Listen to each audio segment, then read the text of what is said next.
Yaorana et bienvenue dans Manava. Les soins palliatifs, un terme utilisé au sein du milieu hospitalier et qui pour la majorité d'entre nous n'est pas toujours compris. Avec nos invités aujourd'hui, nous allons comprendre ensemble ce qu'impliquent ces soins. J'accueille le docteur Olivier Grandcolin, médecin au service des soins palliatifs du CHPF. Yorana. Isabelle Collomb, qui est psychologue du service d'oncologie au CHPF également. Bonjour. Elisa Thiari, infirmière en soins palliatifs au CHPF. Yorana. Et Marianne Teaho, qui est aidant familial et membre de l'association Mania Temiti. Rana. Ravi de vous accueillir tous les quatre sur ce plateau. Olivier, en quelques mots, est-ce que tu peux nous expliquer ce que sont les soins palliatifs ? En quelques mots, oui, bien sûr. Les soins palliatifs, ce sont des soins globaux destinés aux personnes atteintes d'une maladie grave et malheureusement que les connaissances médicales actuelles ne permettent pas de guérir. Ça ne remplace pas les soins de spécialité, par exemple en oncologie. Au contraire, ça s'associe à ces soins-là et c'est des soins qui vont aller jusqu'à l'accompagnement de fin de vie, mais qui ne se résume pas à l'accompagnement de fin de vie. On va en parler un peu plus tard. Oui. À quel moment cette mise en place est décidée ? Alors, il n'y a pas forcément de décision ou de moment qu'on pourrait... Vous pourriez définir... On pourrait définir de manière universelle. Voilà. C'est très personnel. Dans chaque situation, l'équipe en charge du patient va proposer au moment le plus opportun, généralement lors de l'aggravation de symptômes. Quand les personnes vont avoir des plaintes particulières, l'exemple le plus courant, c'est la douleur, qui va faire accéder aux soins palliatifs. Isabelle, comment est-ce qu'on prépare le patient à cette étape psychologiquement ? Je ne sais pas si on peut préparer le patient à cette étape, mais on peut l'accompagner en tout cas. C'est vrai que le psychologue dans les services à l'hôpital et dans le service d'oncologie, il accompagne le patient et les familles tout au long du parcours de soins, donc à la demande ou des patients ou des familles ou de l'équipe. Et le rôle du psychologue, c'est avec l'équipe pluridisciplinaire, il est en partie d'accompagner un petit peu tous les moments où on peut se sentir fragilisé, un peu triste ou angoissé face à la question de toute façon de la maladie grave, de l'annonce d'un cancer ou d'une maladie grave, et après les étapes qui peuvent aussi en découler au moment où effectivement on se dit que la maladie n'est plus guérissable. Donc on va accompagner ça. Alors concrètement, comment se fait cet accompagnement ? Cet accompagnement, il est proposé par des entretiens individuels. Donc on peut rencontrer d'abord les patients qui sont concernés par cette question de la maladie, et puis après ou les familles. Ils sont en demande. Et le rôle du psychologue, c'est pas de gommer ces affects négatifs parce qu'ils sont tout à fait légitimes. C'est légitime dans des moments où on se sent vulnérable et face à la maladie, de se sentir angoissé, déprimé, anxieux.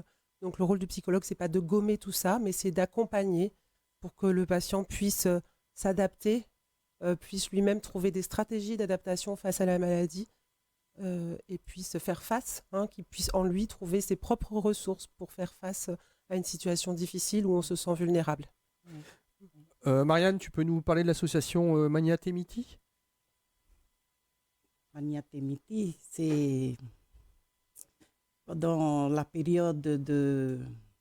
Moi, je parle oui, bien sûr. pour moi, d'accompagnement pour mon mari. Il faut être forte et puis être entouré de personnes sur qui on peut compter. Parce que pour accompagner un malade, il ne faut pas être seul.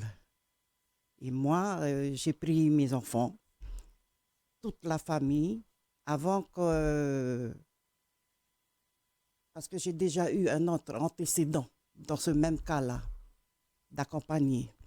Ma fille en 2016, et les soins palliatifs l'ont pris en charge. Je l'ai ramenée à la maison, tout refaire la maison pour qu'elle soit bien et être entourée de son mari, de sa petite fille et de la famille. Pour mon mari, c'est la même chose. Et j'ai pris la décision, pas toute seule, avec mes enfants, ensemble. Parce que c'est pas facile, parce que ma fille, c'est lourd, mais c'est supportable parce qu'elle parle. Mon mari, non, il parle pas. Il intériorise. Oui, il parle pas. Alors, c'est lourd. Mais on a pris ensemble la décision de le ramener chez nous et d'être à ses petits soins. jusqu'à la fin avec l'aide des soins palliatifs. Parce qu'ils sont tout le temps là, ils appellent dans la semaine, 1 ou 2 fois dans la semaine, ils nous appellent pour savoir si on est bien, si on a besoin de quelque chose. Et moi, c'est pour ça que je remercie beaucoup les soins palliatifs de nous avoir soutenus dans les 2 épreuves qu'on a traversées. Mania Temiti, il faut la confiance. La confiance entre la famille, les médecins, tout. Et je dirais avec le Seigneur. Elisa, donc tu fais aussi partie de l'association Mania Temiti. On peut considérer qu'elle fait le lien justement entre vos services et les familles. Oui. L'association Mania Temiti, il ne fait pas les soins directement en fait aux patients, mais en fait l'association est là pour accompagner les aidants, en fait leur donner les outils nécessaires pour qu'ils puissent accompagner vraiment leurs personnes malades dans un confort. En fait, voilà, à la maison, on est un peu dépassé par certaines situations et on essaye, nous, d'apporter à cette famille-là vraiment de la structure, voilà, de comprendre et puis et de ne pas laisser trop la place à l'émotionnel, ce qui est une place nécessaire, mais qui a aussi des soins à continuer, à pérenniser. Donc, j'imagine que vous devez les aider dans ce sens-là. Oui. Et qui dispense les soins dans ce cas-là? Alors, c'est une infirmière qui vient et au sein du CHPF.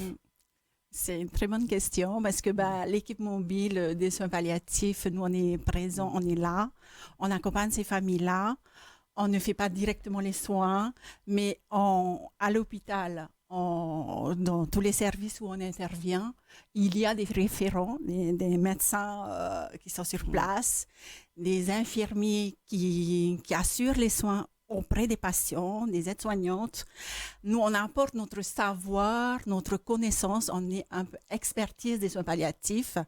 On les accompagne dans ces soins qui est parfois difficile pour les soignants. Et donc, du coup, c'est le savoir-faire qu'on amène, qu'on apporte aux soignants. Votre expérience. À domicile, quand on intervient au domicile, c'est plutôt les libéraux qui sont sur place, le médecin libéral, l'infirmier libéraux, et avec eux, on les accompagne vraiment dans ce qu'ils font, même si c'est juste pour échanger au téléphone, c'est beaucoup pour eux. Ils se sentent un peu seuls parfois à la maison, auprès de leurs patients. Mais comme l'a dit Marianne, ça peut être très lourd. Quoi. C'est vraiment très lourd. Et vous savez bien, vous leur amenez une aide qui est indispensable. Olivier, comment est-ce que se fait le passage du curatif au palliatif et comment on expose ça aux patients, aux familles? Et je demanderai ensuite à Isabelle si elle est présente à ce moment-là. Alors de la même manière, déjà pour compléter les réponses précédentes, merci Marianne et Elisa, effectivement, l'accompagnement, plus la maladie est avancée et peut avoir des retentissements sur la personne en termes de dépendance physique, pour des choses de la vie quotidienne, pour faire sa toilette, pour manger, etc. Donc pour tous ces besoins, l'accompagnement repose beaucoup sur la famille, la solidarité familiale, mais il faut aider. Alors qu'est-ce qu'on a pour aider? Tu as posé qui fait ces soins? Les soins palliatifs sont faits par tous les soignants, tous les médecins et tous les soignants sont amenés à faire des soins palliatifs. C'est pas une affaire de spécialistes. L'équipe mobile de soins palliatifs, elle apporte une expertise sur le territoire pour soutenir dans des situations plus ou moins complexes. Il y a plein d'autres maillons à imaginer dans cette réponse graduée aux besoins des familles, et c'est ce qui nous manque un petit peu. Pour l'instant, on n'a que l'équipe mobile et puis les soignants libéraux à l'extérieur de l'hôpital, les médecins traitants, et à l'hôpital, les médecins spécialistes et les infirmières, les aides-soignantes de service. Il y a d'autres intermédiaires qu'on pourrait rajouter dans tout ça. C'est des questions de moyens, bien sûr. Ensuite, pour répondre à ta question, le passage du curatif au palliatif, comme tout à l'heure, il n'y a pas une bonne façon de faire et une mauvaise, c'est toujours individuel, progressif, en lien avec le médecin spécialiste et les autres membres de l'équipe, la psychologue bien sûr, mais aussi les infirmières, les aides-soignantes. La décision est c'est collégiale, un on va travail dire. d'équipe, une décision collégiale et différent dans chaque situation. Il n'y a pas de moment précis de passage et c'est pas quelque chose qui est décidé non plus par les soignants. C'est la réalité d'une Oui, maladie, voilà. d'une situation, de l'évolution d'une situation qui fait que l'on est dans une prise en charge où l'on peut guérir, curative, ou dans une prise en charge où malgré tous les soins, on ne pourra pas guérir. Donc on Ça- l'accompagne. Donc d'accompagnement. Et donc c'est pas une décision des soignants, c'est pas c'est Ouais, c'est l'état de la maladie, l'observation, l'observation de la l'état maladie, de la maladie, exactement. Et ça c'est très important à comprendre. Des fois les patients ont compris avant nous. Parce qu'il faut faire confiance aux personnes malades, elles sentent les choses, elles savent les choses. Donc des fois, il n'y a pas besoin d'annonce. Et parfois, il y a besoin d'annonce. C'est toujours différent, c'est toujours en équipe. Et je te laisse compléter, Isabelle, mais Que ça doit être un moment, j'imagine, délicat. Alors, si le patient est conscient de ça, on va dire que c'est la suite et qu'il l'a admise. oui. Alors c'est Isabelle Voilà. qui saura Mais répondre sur le Isabelle, processus. Voilà le processus. Tu peux nous en parler un peu plus? Oui, après, je pense qu'il est très individuel. Donc, effectivement, ça peut être un choc aussi, hein. Ça peut être vécu de manière très violente. Tout dépend un peu des circonstances, de quand c'est annoncé, comment.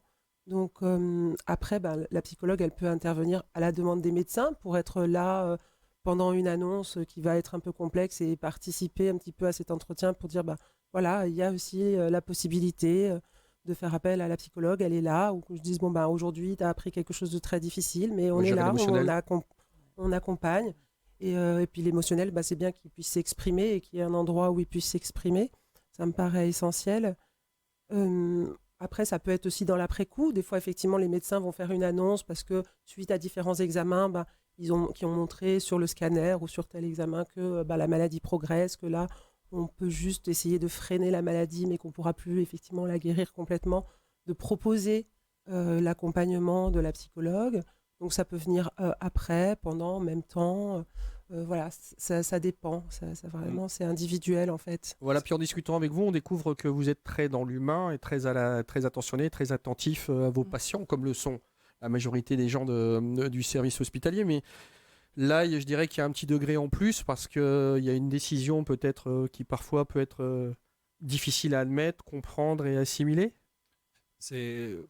On peut revenir à la première question sur la définition des soins palliatifs. Finalement, c'est aussi notre philosophie de la médecine palliative, mais encore une fois, qui n'est pas l'affaire de spécialistes, qui est l'affaire de tout soignant. Pour nous, c'est de considérer la personne malade comme une personne vivante jusqu'au bout. Donc même si nos connaissances nous permettent de dire que cette situation, on ne pourra pas guérir, on ne pourra pas sauver, toujours est-il que la personne, c'est voilà, un être humain vivant et singulier. Ça, c'est le cœur, C'est le postulat. voilà, le postulat de base. Et ça, voilà, pourquoi il y a voilà, cette humanité vraiment essentielle. Ce qu'on défend, voilà, c'est l'évolution de la médecine moderne et j'ai pas de mots, c'est De toute façon, on est en perpétuelle évolution. merveilleux d'avoir à disposition des techniques d'examen, des traitements, mais il faut pas perdre de vue que derrière toute cette science, derrière toute cette technicité, on soigne une personne Oui, il y a de humaine. l'humain. Et donc, notre rôle, c'est aussi celui-ci, c'est parfois d'être l'interface entre des services de spécialité de plus en plus techniques, de plus en plus aigus, et Et la la compréhension simple des situation personnes, de la personne. Et tout à l'heure, Isabelle disait très bien pour cette question d'annonce, on peut imaginer que c'est un moment, alors que le temps psychique est bien différent. C'est un chemin, hein, du début d'une maladie, des différentes annonces, c'est un cheminement. Et donc, nous, on ne se la pose pas, cette question, le passage du palliatif au curatif. C'est une question curatif au palliatif. voilà. Ouais. Merci. On ne se pose pas cette question de cette manière-là. C'est un cheminement dans la relation avec les personnes qu'on connaît. Mieux on se connaît, Oui, plus c'est facile. c'est facile. Hein, ouais. C'est vrai. Elisa, comment s'organise le quotidien pour un patient Pour un patient. qui est en soins palliatifs?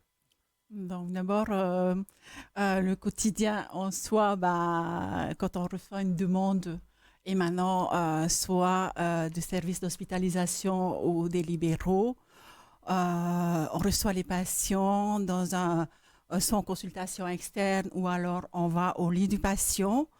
Mais en fait, c'est une évaluation plutôt globale parce qu'en fait, les choses ont déjà été mises, quand on est en hospitalisation, les médecins qui sont sur place, ils sont médecins, ils savent faire, ils ont la technicité pour pour soulager l'évasion de leurs symptômes, des douleurs qu'ils présentent.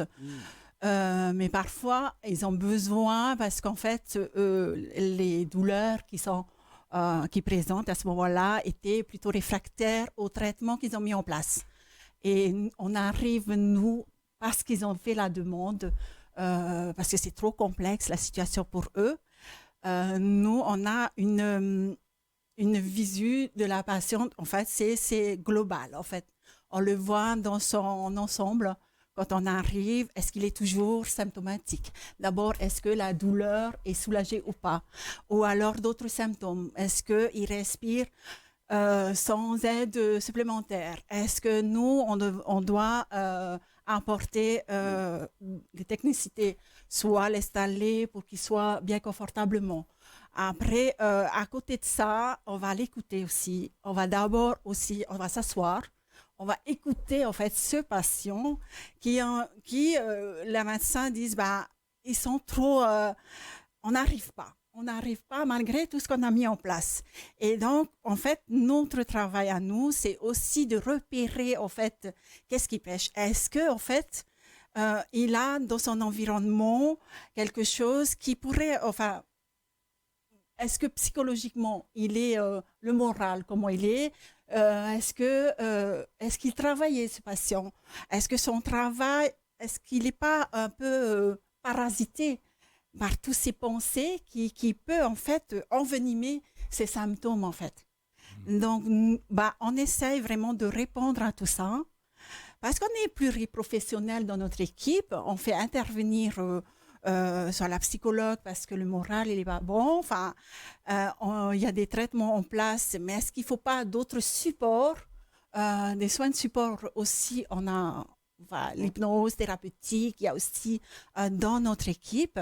On apporte tout notre attirail, on va dire, pour apporter, pour qu'on trouve un certain confort chez ce patient. C'est en fait comme ça. Mais c'est très complexe, c'est très très intéressant parce qu'on se rend compte que l'humain est définitivement là et de votre côté aussi. Il y a le patient, on prend évidemment ligne de compte, mais votre approche est très humaine aussi et j'imagine que ça doit faire avancer pas mal de choses et peut-être soulager les familles aussi. J'en viens là, Marianne, en étant aidant et quand tu as tu as accompagné ton mari donc sur les soins palliatifs. Lui ne parlait pas ou ne disait pas les choses. Alors mon mari, il a été opéré, il avait le cancer au larynx, donc on l'a opéré une première fois, donc là déjà il avait plus de voix et après ça a récidivé. Alors, on lui a demandé, son médecin traitant lui demande, voilà, il y a la chimio, il y a la radiothérapie, mais lui, il ne voulait plus, il ne voulait pas. Il a fait comprendre qu'il veut se faire réopérer. Et c'est ce qu'on a fait. Malheureusement, il y a eu, je ne sais pas qu'est-ce qui s'est passé, mais après l'opération, il a fait un AVC. Donc, du coup, ça a tout chambouliné, quoi. Alors, on était en neuro. Et le neurologue, il vient, il ne voit pas trop qu'est-ce qu'il peut faire parce que c'est un malade qui ne parle pas. Ça ajoute de la complexité à la complexité, quoi. Voilà. Et après, il nous a pris à part pour nous dire, à moi et ma fille, qui sera pris en charge par les soins palliatifs. Là, déjà, je dis à ma fille, c'est pas bon. Tu accuses le coup, tu dis là, il faut digérer cette information qui est très difficile. Voilà. J'ai dit à ma fille, et je remercie Mathilde, tante Mathilde, parce que on a déjà eu un cas, et quand on m'a parlé du soin palliatif, j'ai réuni mes enfants pour leur annoncer, même mes petits-enfants, ce que ça veut dire. Ça veut dire que le grand-père va aller jusqu'au bout. Et là, c'est là où on a besoin de tout le monde. De tout le monde. Même de leur part. Parce que nous deux, à la maison, quand il y a des choses qui ne vont pas, on ne sait pas trop comment. on appelle. Ils sont toujours présents. Et c'est ça qui nous donne la pêche. Ça vous donne la force. Ouais, oui. La force, oui. Ils sont là, je peux dire 24 heures sur 24, parce que même avec les infirmières, elles Il y a sont une vraie là. présence. Oui, oui. Olivier, quand on parle de soins palliatifs, est-ce que c'est souvent synonyme de fin de vie? Voilà. Est-ce que c'est la première image qui va venir à l'esprit de beaucoup de personnes, de par leur expérience ou de par les connaissances qu'ils ont de ces soins. Effectivement, l'accompagnement de fin de vie fait partie des soins palliatifs. Donc l'accompagnement de fin de vie, c'est les dernières semaines, derniers mois de vie jusqu'au décès. C'est parfois difficile d'anticiper cela, malgré toutes les connaissances médicales actuelles. On n'est pas très très fort dans les pronostics. Parfois, certaines maladies, on est plus précis. Dans d'autres cas, c'est très dur. Donc déjà, de savoir qu'on est dans un accompagnement de fin de vie, c'est le postulat pour mettre en place. C'est pas toujours facile. Et puis ensuite, les soins palliatifs, c'est avant cela, parce qu'on a dit, c'est soulager les symptômes, c'est respecter la volonté de la personne. Elisa a bien expliqué tout à l'heure sur les symptômes.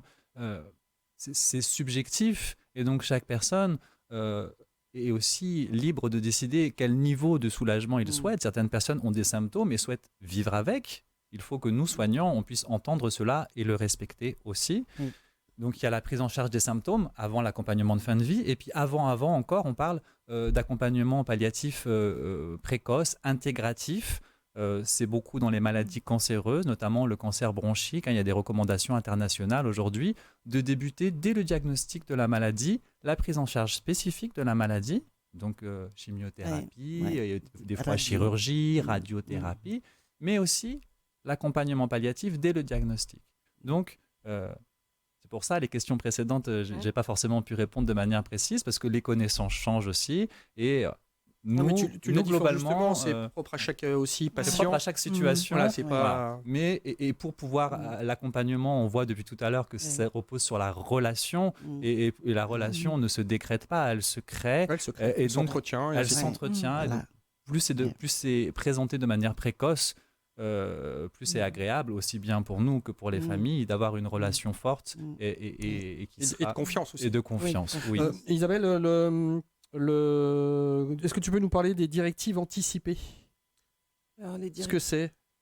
Peut-être que Olivier complétera mon propos. Mais je pense que les directives anticipées, c'est le patient qui peut exprimer ses volontés sur ce qu'il souhaite pour son accompagnement, son projet, ce qu'il ne souhaite pas. Et donc, ça peut être fait par tout un chacun. Donc, on peut l'exprimer, l'écrire. Et ça, à n'importe quel moment, je veux dire. À n'importe quel moment de son parcours. Ça a une valeur juridique. Hein. Donc, après, on se doit, en tant que soignant, tous de respecter les volontés et les directives anticipées du patient, que ce soit sur ses traitements, sur des soins spécifiques ou sur sa fin de vie. Oui, parce que c'est l'autre question que j'allais poser, Olivier, c'est où se trouve la limite entre soins palliatifs et obstination déraisonnable. Alors, pour la présenter autrement, l'obstination déraisonnable, c'est aussi l'opposé de la balance de l'abandon thérapeutique. Et donc, c'est toujours le juste soin. Quel soin va bénéficier au malade, lui fait du bien et quel soin. Donc, on parle beaucoup d'obstination déraisonnable. Il ne faut pas oublier l'autre penchant, c'est l'abandon thérapeutique. Donc, ni trop, ni trop peu. Ça aussi, c'est singulier, c'est personnel et à chaque moment, c'est différent. L'intervention d'une équipe de soins palliatifs dans des situations complexes permet de rajouter un niveau de réflexion supplémentaire justement pour éviter d'être dans ces écueils. Aucun médecin, aucun soignant n'a envie d'être dans l'obstination déraisonnable, ni de l'autre côté. Parfois, c'est l'emballement de la machine, c'est plein de choses extérieures. Donc oui, c'est primordial d'être dans le juste soin.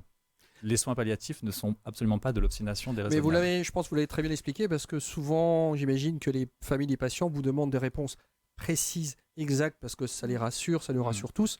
Mais vous avez bien expliqué que c'est très complexe et très large et l'humain rentre en ligne de compte. On parle de clinique de l'incertitude, c'est-à-dire accepter dans une médecine moderne extrêmement scientifique avec des réponses qu'il y a des choses qu'on ne sait pas et qu'il faut faire avec. Et ça se travaille, la clinique de l'incertitude. Oui. Marianne, Oui. comment justement cet accompagnement t'a aidé et a aidé ta famille aussi Oui. à vivre avec le papa, le papy, les derniers jours, on va dire les derniers moments sereinement? Alors, ça nous a beaucoup aidé. Ça nous a même beaucoup préparé à son départ. Hein, préparer les petits-enfants et moi et mes enfants et la famille de mon mari. Parce que eux aussi, ils viennent de temps en temps voir, demander qu'est-ce qu'ils peuvent faire. Et on est là, on leur explique que on n'y peut rien. Il faut juste attendre, être patient. Et comme je disais à Mathilde, une bonne leçon que mon mari nous a appris, c'est l'endurance.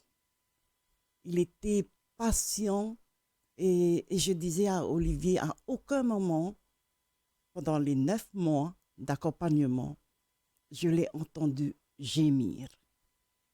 Gémir, alors quand tu gémis, ça veut dire que tu as mal. Mon mari, non, pas du tout. Ouais, peut-être aussi que justement les soins palliatifs que vous aviez mis en place Oui, l'ont voilà. aidé à partir sereinement. Sereinement, Eh voilà. ben, Et il est parti serein. grâce à ton témoignage et à vos explications, on comprend mieux maintenant la complexité des soins palliatifs, leur nécessité et qu'il y a beaucoup d'humains derrière tout ça. Et merci d'avoir partagé avec nous vos expériences et votre connaissance. Cette émission sera en replay sur le site de TNTV. Bonne fin de journée avec TNTV.